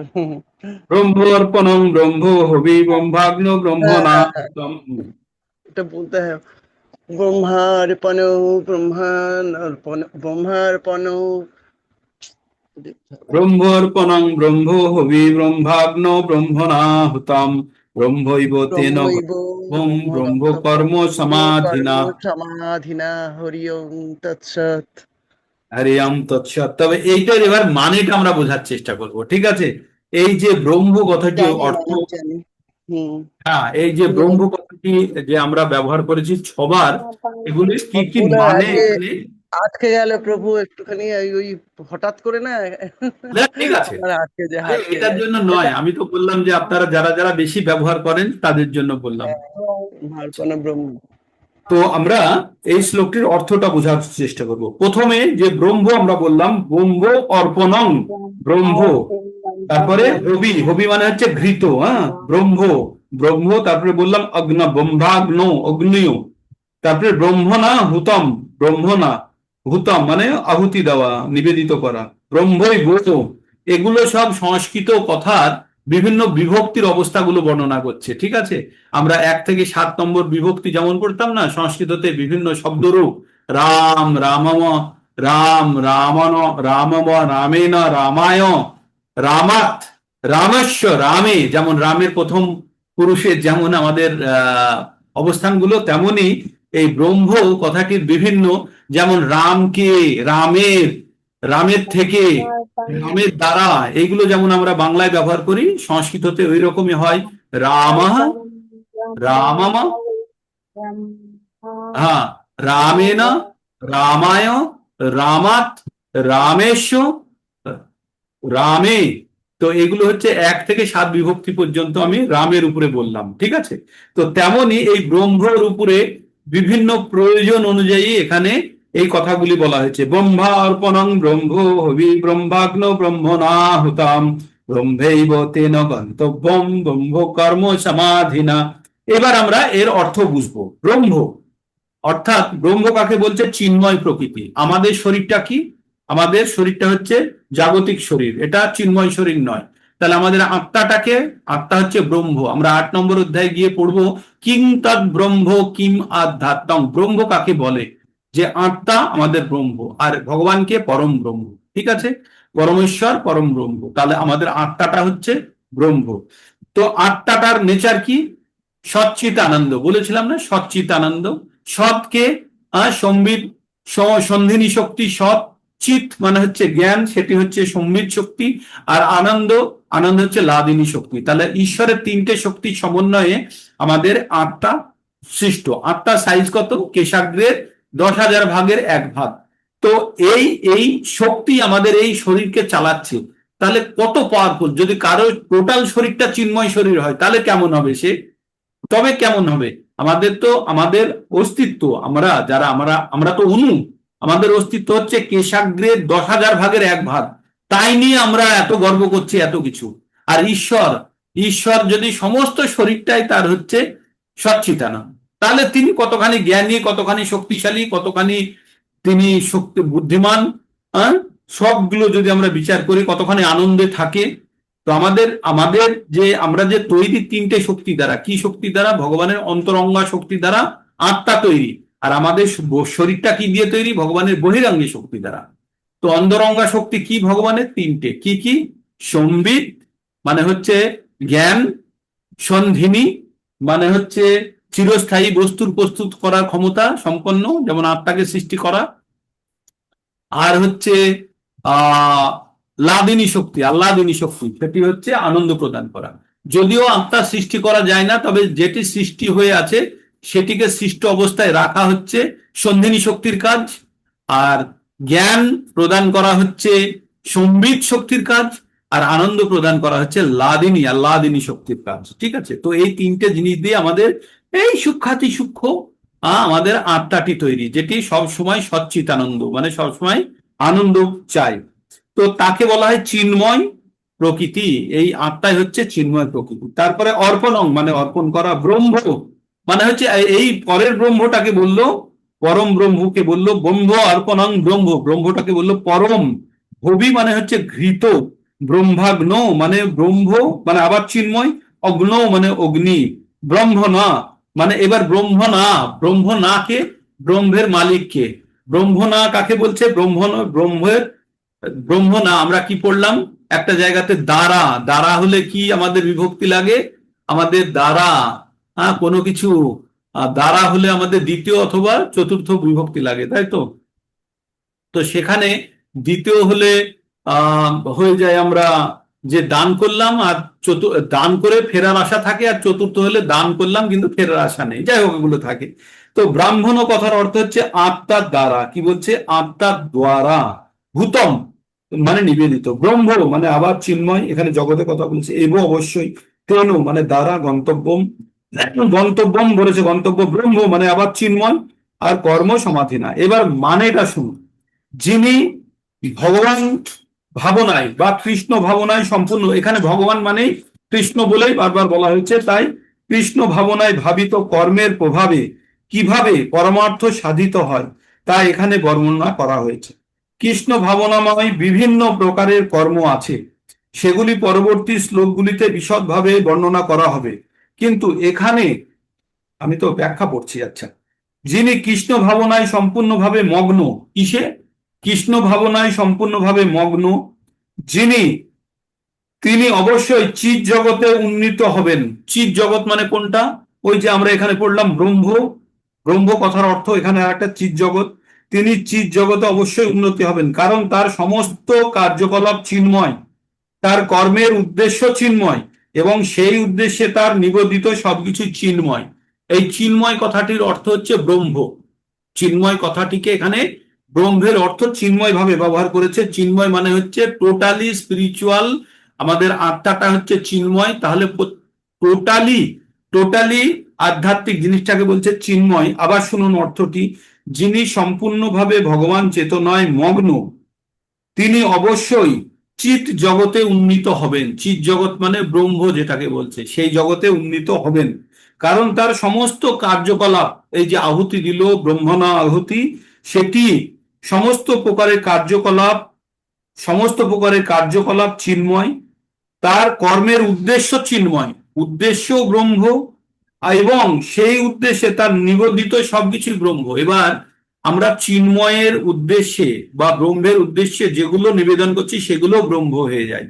তার মানে আমরা যখন খাদ্য বা কোনো ভোগ ভগবানকে অর্পণ করি, করে যদি সেটাকে চিন্ময় স্তরে নিয়ে যাওয়ার জন্য যখন আমরা প্রকৃত অর্থে অর্পণ করছি, সেটিও চিন্ময় শক্তি প্রাপ্ত করে।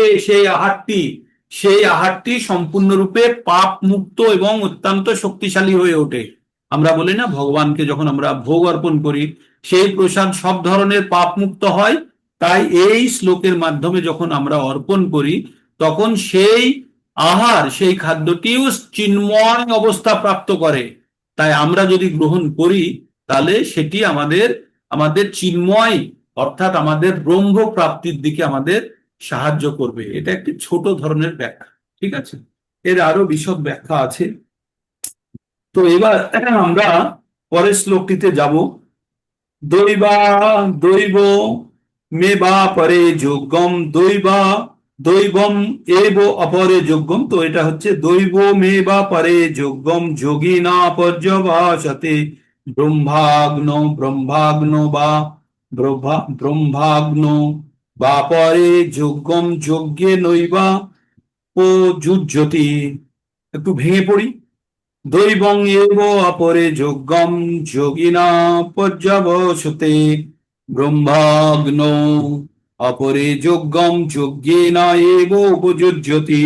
অর্থাৎ কোন যোগী দেবতাদের উদ্দেশ্যে যজ্ঞ করার মাধ্যমে তাদের উপাসনা করেন এবং অন্য অনেক ব্রহ্মরূপ অগ্নিতে সবকিছু অর্পণ করার মাধ্যমে যজ্ঞ করেন। আর অন্য অনেকে, তার মানে আমরা যখন যজ্ঞ করছি, কিভাবে যজ্ঞ করছি? অগ্নি হচ্ছে দুয়ারা। অগ্নিতে যখন আমরা কোনো যজ্ঞ করে সোয়া করি, সেটি ইহলোক থেকে পরলোকে বা অন্য আধ্যাত্মিক লোকে যাওয়ার এটা গেটওয়ে।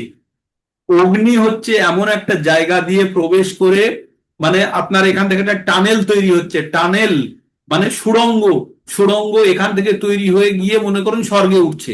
তো স্বর্গের যে টানেলটা গিয়ে উঠলো, এই স্বর্গের টানেলের মুখটা হচ্ছে অগ্নি। আর এই অগ্নিতে মধ্যে দিয়ে যখন কেউ যাবে তখনই সে আপনার টানেলের মধ্যে দিয়ে যেতে পারবে। আপনারা একটা জিনিস কখনো লক্ষ্য করেছেন যে হিন্দু সনাতন মতে অগ্নির মাধ্যমে দিয়ে কাউকে পাঠানো হয়? কোন শরীরটি চিন্ময় স্তরের জন্য যতখানি ফিল্টার করা দরকার, বাকি জিনিসটাকে বাদ দিয়ে আমাদের চিন্ময় জগতের জন্য যেটা পাঠানোর দরকার সেটি আমরা অগ্নির মধ্যে দিই। তাই যজ্ঞে যখন আমরা আহুতি দিই, সেটিকে আমাদের পারমার্থিক উন্নতির জন্য যেগুলো আহুতি দিই সেগুলো সব অগ্নিতে দেওয়া হয়, এই ভেবে কি অগ্নি হচ্ছে যে সুড়ঙ্গ আমাদের এখান থেকে যেখানে দিতে চাইছি সেই পর্যন্ত পৌঁছেছে, আর সেই সুড়ঙ্গের মুখটা হচ্ছে অগ্নি। বোঝা গেল কি বলতে চাইলাম? যে অগ্নির মাধ্যমে যখন আমরা কোনো আহুতি দিই তখন অগ্নির টানেলের মাধ্যমে আমরা যার উদ্দেশ্যে দিচ্ছি সেখানে পৌঁছায়। এটাই আমাদের জ্ঞান বা এটাই আমাদের ধারণা বা এটা শাস্ত্রে উল্লেখ আছে। তাই এখানে কি বললো? যখন কোনো যোগী দেবতাদের উদ্দেশ্যে যজ্ঞ করেন, যজ্ঞের মাধ্যমে তাদের উপাসনা করেন, যোগী দেবতাদের উদ্দেশ্যে যজ্ঞের মাধ্যমে উপাসনা করেন, আর অন্য অনেকে ব্রহ্মরূপ অগ্নির রূপকে কি ধরে নিয়েছে? ব্রহ্ম স্বরূপ কিছু অর্পণ করার মাধ্যমে যজ্ঞ করেন। তো এটা হচ্ছে যজ্ঞের পদ্ধতি সম্বন্ধে বললেন। এবার আমরা ২৬ নম্বর শ্লোকে যাব। আপনাদেরকে মনে রাখতে হবে যে সব জিনিসই বুঝতে পারবেন, আর সেটা ভাববেন না যে এই জিনিসটা বুঝতে পারলাম না। ছোট করে আলাদা করে রাখুন, কারণ প্রথমবার পড়েই সমস্ত ভগবত গীতার জ্ঞান একবারে পাওয়া খুবই কষ্টকর। আমরা মূল বিষয়টির দিকে যেতে চাইছি, তাই কোনো জায়গাতে যদি খুবই কষ্টকর হয় সেটিকে একটু সাইড করে রাখেন, পরে পড়বো বলুন। যেমন আপনাদের ২ নম্বর অধ্যায়ের ১৪ নম্বর শ্লোকটি আমি সরিয়ে রেখেছিলাম আপনাদেরকে ৫৪ পরে বলবো বলে, মনে আছে? মনে আছে 2 নম্বর অধ্যায়ে জং হিনাম ব্যথায়ান্তে তে পুরুষ পুরুষর সভা পড়েছিলাম, মনে আছে? ওই শ্লোকটি আমি সরিয়ে রেখেছিলাম যে আপনাদেরকে আমি 15 নম্বর শ্লোকটি, 14 না 15 নম্বর শ্লোকটি, যে আপনাদের আমি ওই 55-54 পরে বলবো বলে। তেমনি কিছু কিছু জিনিসকে এখন সরিয়ে রাখুন, পরে যখন সম্যক জ্ঞান হবে তখন এগুলো অতি সহজে আমরা বুঝতে পারবো, তাই তো? তারপরে কি বললো? শ্রোতাদ্দীনি ইন্দ্রিয়ানি অন্যে সংযম অগ্নিশ জুহতি শব্দাদীন বিষয়ানন্য বিষয়ানন্য ইন্দ্রিয়াগ্নিষু জুহতি। কি বলছে? শ্রোতাদ্দীনি ইন্দ্রিয়ানি অন্যে সংযম অগ্নিষু শ্রোতাদ্দীনি ইন্দ্রিয়ানি অন্যান্য সংযম অগ্নিষু জুহতি শব্দাদীন বিষয়ানন্য ইন্দ্রিয়াগ্নিষু জুহতি। বলছে কেউ কেউ শুদ্ধ ব্রহ্মচারীরা মনোসংযোগ রূপে অগ্নিতে শ্রবণ আদি ইন্দ্রিয়গুলিকে আহুতি দিন, অগ্নিতে শ্রবণ আদি ইন্দ্রিয়গুলিতে আহুতি দিন। আবার অনেকে নিয়মনিষ্ঠ গৃহস্থরা শব্দাদি ইন্দ্রিয়ের বিষয়ে ইন্দ্রিয় রূপ অগ্নিতে আহুতি দিন। আচ্ছা, ইন্দ্রিয় রূপ অগ্নিতে আহুতি দিন। আহুতি মানে হচ্ছে যেগুলোকে আমি সুহা করে দিলাম, ত্যাগ করে দিলাম, তার জন্য বা অর্পণ করে দেওয়া, ত্যাগে না অর্পণ করে দেওয়া।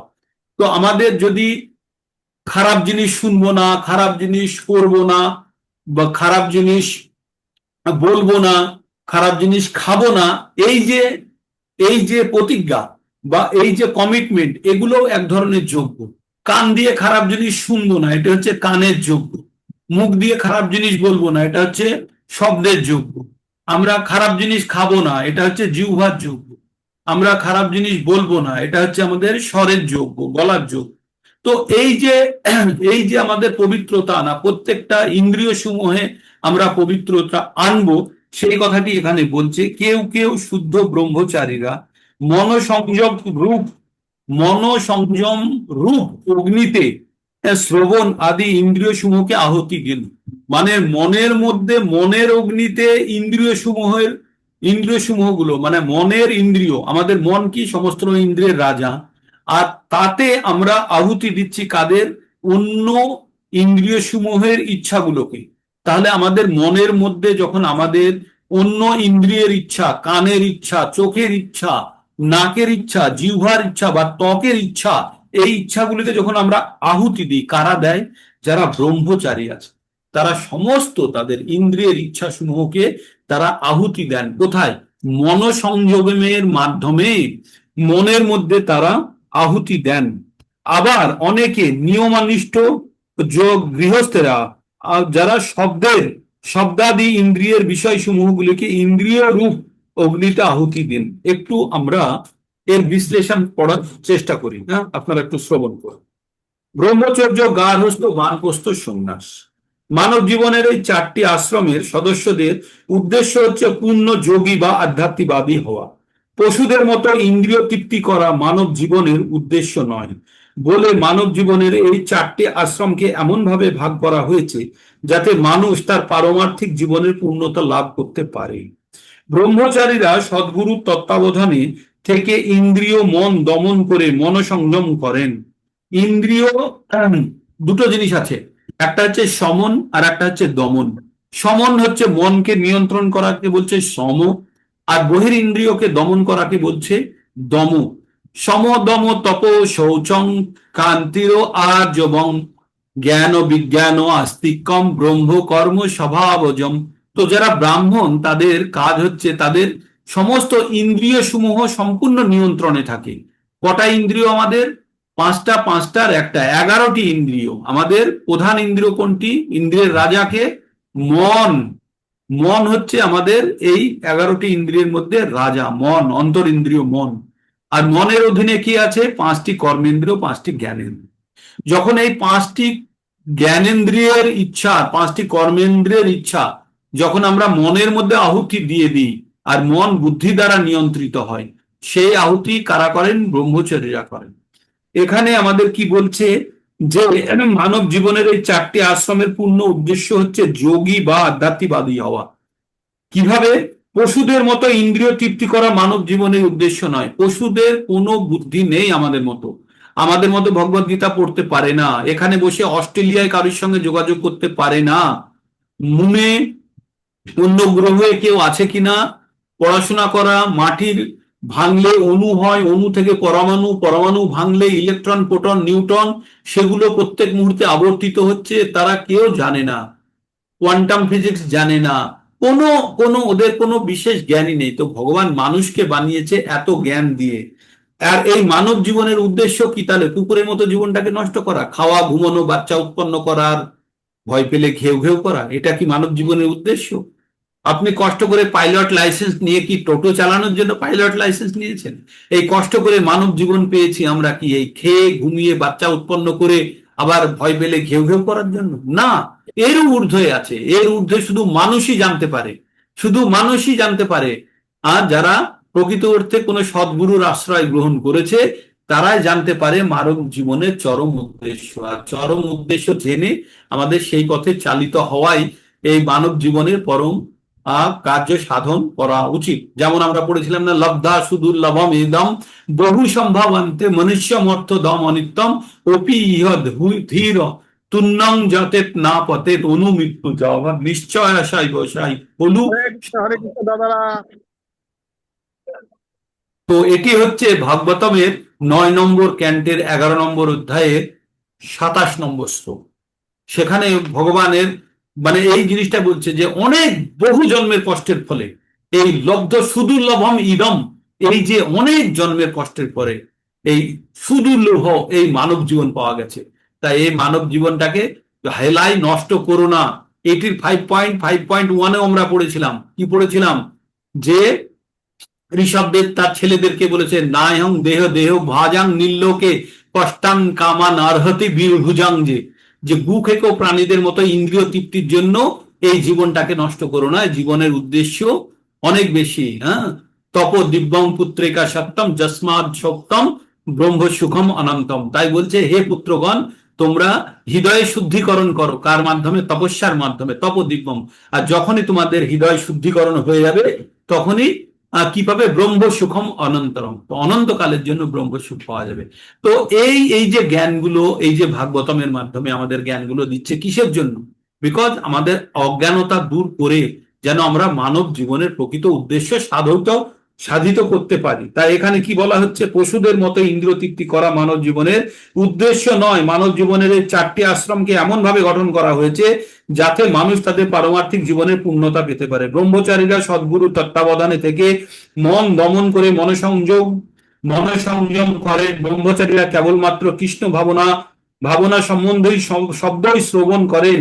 জ্ঞান আরোহণ করার প্রধান উপায় হচ্ছে শ্রবণ। আমরা শোনার মাধ্যমে জ্ঞান আরোহণ করার প্রধান রাস্তা।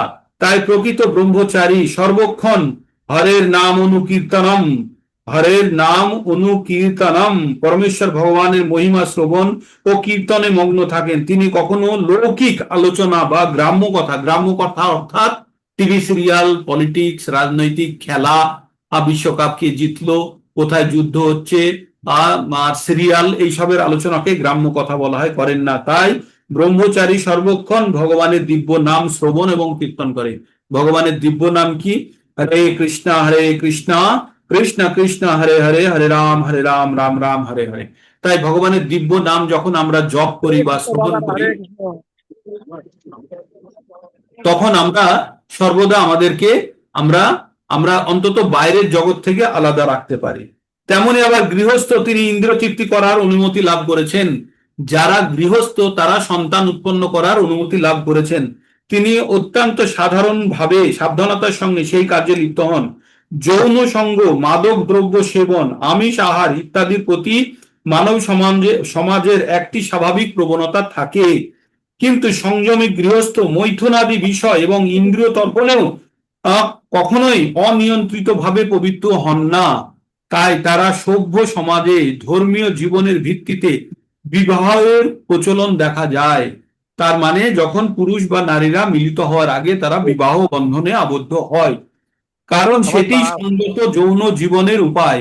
এই ধরনের সংযত আসক্তি রহিত কামও এক প্রকার যোগ্য।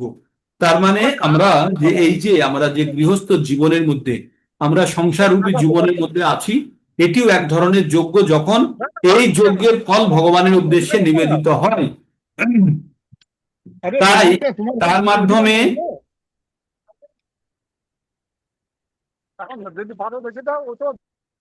তার মাধ্যমে সংযমী গৃহস্থ তার বিষয় ভোগ উন্মুখ প্রবৃত্তিকে পারমার্থিক জীবনের মহৎ উদ্দেশ্যের কাছে উৎসর্গ করে। তাই আমরা সংসার জীবনে থেকে যতখানি ভোগের ইচ্ছা, সেগুলি আমরা কিসের জন্য? পারমার্থিক উন্নতির জন্য যদি ভেবে করি, তাহলে সেই ভোগগুলি কিন্তু কোনো কর্মের বন্ধনে ফেলে না। সর্বাণি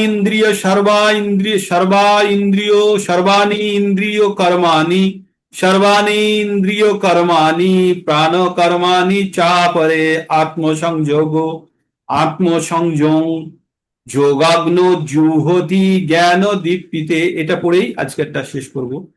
সর্বাণি ইন্দ্রিয়ানি কর্মাণি প্রাণ কর্মাণি চাপরে আত্মসংযম যোগাগ্ন জুহতি জ্ঞান দীপিতে।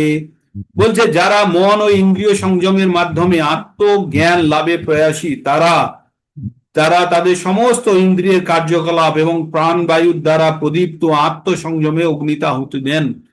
কাদের? তাদের ইচ্ছা অনিচ্ছাগুলোকে তারা আত্মসংযম রূপে অগ্নিতে আহুতি দেন। কারা? যারা ইন্দ্রিয় সংযম এবং মন এবং ইন্দ্রিয় সংযমের মাধ্যমে আত্মজ্ঞানী লাভের প্রয়াসী। আপনারা যারা এই ভগবত তত্ত্ব জ্ঞান প্রাপ্ত করার চেষ্টা করছেন, আচার্যদের বাণীর মাধ্যমে আমরা পুস্তক পঠন করে যেটা আমরা জানার চেষ্টা করছি, এই জ্ঞান প্রাপ্ত করার পরে আমরা কি করব? মনের মধ্যে আমাদের যত জড়জগতিক ইচ্ছাগুলোকে আমরা আহুতি দেব। সমস্ত ইন্দ্রিয়ের কার্যকলাপ এবং প্রাণবায়ু জ্ঞানের দ্বারা প্রদীপ্ত আত্মসংযম রূপ জ্ঞানের দ্বারা আমরা এই যে জ্ঞান প্রাপ্ত করলাম, আমরা জেনেছি না আত্মা কি, আমাদের মন কি, আমাদের মনের মধ্যে দিয়ে আমরা কোনো জিনিসকে আহুতি দিই কিভাবে, আমরা টানেলের মধ্যে সুড়ঙ্গের মধ্যে ঢুকি, যে সুড়ঙ্গের সামনে অগ্নিযজ্ঞের মাধ্যমে সেই সুড়ঙ্গ দিয়ে প্রবেশ করে অন্য এন্ড দিয়ে বেরোই। তাই আমরা এগুলো জানলাম, এগুলোকে বলছে জ্ঞানের প্রদীপ। জ্ঞানের আলো দ্বারা আমরা সমস্ত কিছু আমাদের অজ্ঞানতাকে দূর করতে পারি। এটিও এক ধরনের যজ্ঞ। তাই আত্মসংযম রূপ অগ্নিতে আহুতি দেন। তো এই পর্যন্ত আজকে থাক, তারপরে আমরা দ্রব্য যজ্ঞর কথা পড়বো, তারপরে অপানে পান অপান বায়ু পড়বো, পড়ে মোটামুটি ছোট ছোট করে অগ্রগতি করছে। আজকে 3-4টে শ্লোক পড়লাম। তো আজ এখনকার জায়গাটা একটু খিটিমিটি লাগবে, চিন্তার কিছু কারণ নেই। যতখানি বুঝতে পারছেন ততখানি বুঝুন, চিন্তার কোনো কারণ নেই। আপনারা ভাববেন না যে কিছুই বুঝতে পারছেন না, অমুক না তমুক না, চিন্তার কিছু কারণ নেই। এ শ্রবণ মাত্রই আপনারা মনের শুদ্ধিকরণ শুরু হয়ে গেছে, ঠিক আছে? সবসময় বোঝার দরকার নেই যে আমাদের ডাক্তার যে ওষুধটা দিয়েছে সেই ওষুধের ফর্মুলা কি, ওষুধের মধ্যে কি লেখা আছে। আমরা অনেকেই জানি না ওষুধের মধ্যে কি থাকে, খেয়ে কিন্তু আমরা রোগ আমাদের দূর করতে পারি। তো ভগবান মুখ নিঃসৃত বাণী আমরা অনেক জিনিসই হয়তো তার প্রকৃত যথার্থ মানে বুঝবো না, কিন্তু সেই পদ্ধতিগুলো ফলো করার মাধ্যমে, অনুসরণ করার মাধ্যমে আমাদের হৃদয়ে শুদ্ধিকরণ করতে পারবে।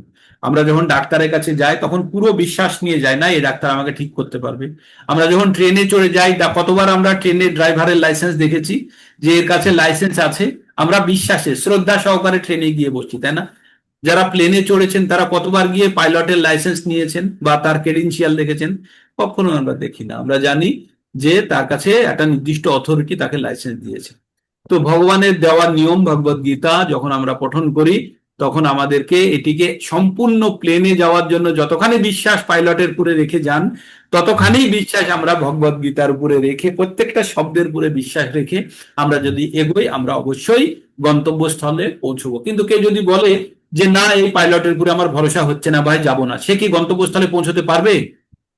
পারবে না। তাহলে তাকে অন্য ফ্লাইট ধরতে হবে, তাই না? অন্য পদ্ধতি অবলম্বন করতে হবে, ট্রেনে যেতে হবে, বাসে যেতে হবে, হেঁটে যেতে হবে। তেমনি ভক্তির মার্গে আমাদের আলাদা আলাদা ফ্লাইট আছে।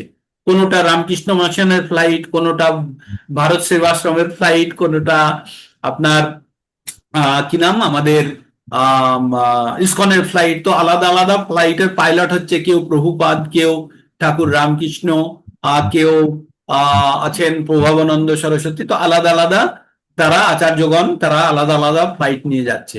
এবার আমি যদি বলি যে আমার এর প্রতি আমার বিশ্বাস নেই, তাহলে যার প্রতি বিশ্বাস আছে তাতে যাও, তাই না? তো তেমনি আমরা পাইলটের কখনো আমরা লাইসেন্স দেখতে যাই না, আমরা পাইলটের কখনো লাইসেন্স দেখতে যাই না। আমরা কি ভাবি? আমরা ভাবি যে পাইলটের কাছে কোনো অথরিটি চেক করে তবে লাইসেন্স দিয়েছে, তাই তো? তো তেমনি আমাদের ভগবত গীতা একদম এটি সন্দেহাতীত গ্রন্থ। এই গ্রন্থের উপরে কোনো ধরনের সন্দেহ থাকা উচিত না। তার এর প্রত্যেকটা শব্দকে আমাদের সত্য মেনে গ্রহণ করে আমাদের এগোনো উচিত। তো কঠিন কঠিন জায়গার মধ্যে দিয়ে আমরা যাব, কখনো কখনো চিন্তা করবেন না, এগুলো আসবে। কখনো আনন্দ মানে ভালোভাবে পড়তে ভালো লাগা জায়গা থাকবে, কখনো শুষ্ক থাকবে। নারকেলের রস, জল এবং শ্বাস খেতে গেলে আমাদের কি করতে হবে?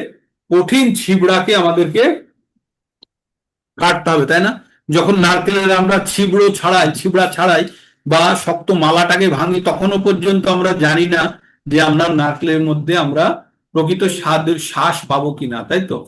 তো তেমনি ভগবদ গীতা একটু আমাদের ধৈর্য রাখতে হবে, তাহলে ধীরে ধীরে আমরা সেই দিকে এগোতে পারবো। ওকে, হরে কৃষ্ণ কৃষ্ণ কৃষ্ণ হরে হরে, হরে রাম রাম রাম হরে হরে। আমি জানি আপনাদের অনেক ডাউট হচ্ছে, অনেক কষ্ট। যখনই আমাদের কোনো জিনিস সম্বন্ধে আমাদের মনের একটু দিকে চলে, তখন ডাউট গুলো উৎপন্ন হয়, তাই না? হবে, সেই জন্য আজকে কথা বলছি। বলুন। প্রভুজি, ওই 23 অনুবাদের লাস্টের দিকে লেখা আছে না, সেই সকল কর্ম সম্পূর্ণ রূপে প্রলয় প্রাপ্ত হয়। এই বাক্যটার মাধ্যমে কর্মের ফল ধ্বংস হয়, প্রলয় প্রাপ্ত হয়, ধ্বংস হয়। আমরা কর্মের ফল হলে তো আমরা ফাঁসবো। তো যখন ভগবানের উদ্দেশ্যে যে কোনো কর্ম করলে সেটি লয় হয়ে যায়, সেটি আর কোনো রকমের ফল আমাদের জন্য আনে না, এইভাবেই ভাবুন।